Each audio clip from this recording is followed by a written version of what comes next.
Hello guys, it's Flagman George, and today we're with Weird Borders Part 1. So today we're going to look at 5 examples of weird borders around the world in the shape of panhandles / salients. They're just used interchangeably between the two. They both mean the same thing. Anyways, subscribe if you haven't already and hit the like button, please. Anyways, let's see the first example, which is in Africa. In the DRC, as you can kind of already see, there's 2 panhandles. So you have one right here, which is called the Congo Pedicle, and one over here, Congo Central. Both of these were caused by colonialism, and the first one, Congo Central, was basically over here.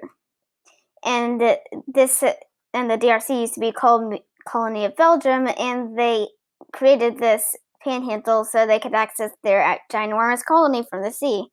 The second one is Congo Pedicle, which is down here. And they wanted access to the rich swamplands right here, but that land was owned by the British. And they had border disputes over there because they wanted the land, but Britain didn't think they had to. So they got the King of Italy involved. And as much as you'd think that an Italian guy would know about Africa in the 19th century, he just drew a line on the map that was in front of him. And both sides thought it looked good. And boom, that was the border, it's still there today between DRC and Zambia. The next one isn't far away, in South in Namibia. So this one is called the Caprivi Strip. So from 1895 to 1914, Namibia was a colony of Germany.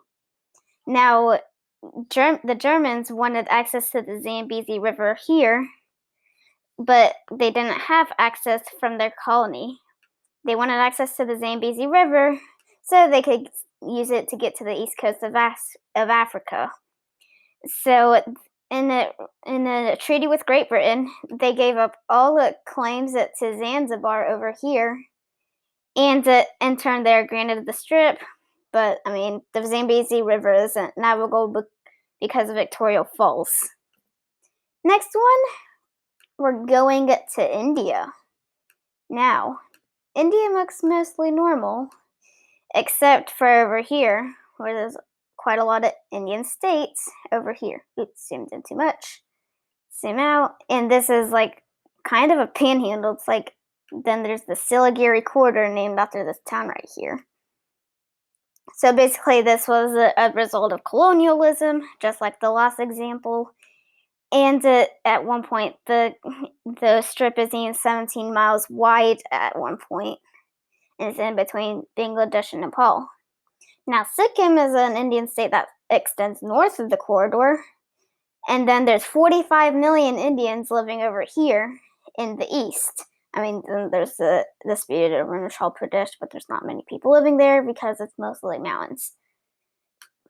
But that means that 45 million Indians are only connected to the rest of India by a strip that is only 17 miles wide at some point. The next example isn't too far north. Also a result of colonialism. It was when the India and Pakistan, Bangladesh were all part of the same colony. So anyways, the third example is with Pakistan.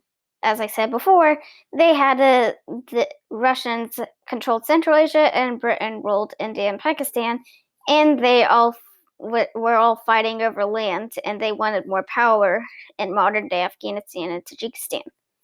So they both wanted a peace, so they wouldn't drain too much military power. And they decided to respect Afghanistan as an independent country, but the border didn't cover the entire length of the Russia-British border with India in Central Asia. So they extended Afghanistan east, and that actually means that Afghanistan has a small land border with China. And that's how Afghanistan has the Wakhan corridor over here. It's 8 to 40 miles wide and is almost 300 miles away from the rest of Afghanistan. It used to separate Russia from Britain, but now it separates Tajikistan from Pakistan. Now, the next example is in Italy, which is the last example of today's video. However, there will be more, but with less explanation. And it's with Trieste. So so basically, Austria-Hungary was over here, and they had quite a lot of Italy, including some of this area as well as Tyrol right here. So when Italy won World War I, they gained a lot of land, and they also gained the Istria, which is this area, just general area right here. But then Italy lost World War II, and they basically lost most of the land that they gained in World War I. But there's an independent city-state of Trieste that was created at the end of the war in this area. And then in 1954, when the mandate ended for the city-state, it was divided between Italy and Yugoslavia. So that's why Italy extends 30 miles down into Slovenia. And that's why Slovenia only has a tiny coast. I mean, you could call this itself a panhandle. The next one is actually with Bosnia. A bit further down, but these won't really have much of an explanation. Bosnia basically just needed a small access to the coast. However, there's no port. Num isn't a port. I don't even know if I pronounced that right. That's why they have one of the shortest coastlines in the world. And the next one is on the other hemisphere. Now, it's in with Argentina. It's basically in the Misiones province of Argentina. Is basically where the panhandle is. You can see it's right there. It isn't that big. I mean, it just kind of gives Argentina a border with Brazil, and the reason it's here is because the Spanish needed borders between its colonies, and when Argentina gained independence, all these Uruguay, Paraguay, and Argentina were part of the same country, with it the Spanish kind of owning the whole thing, but they're under the same I don't know what to call it. It's kind of like Transjordan, where Iraq and Jordan were kind of part of the same thing in the Middle East. It's the same thing as that. But then Paraguay got independence than Uruguay, and it left Argentina because Paraguay didn't want this land right here, and that's why Argentina had it. Now there's one last example, which is found in Africa once again.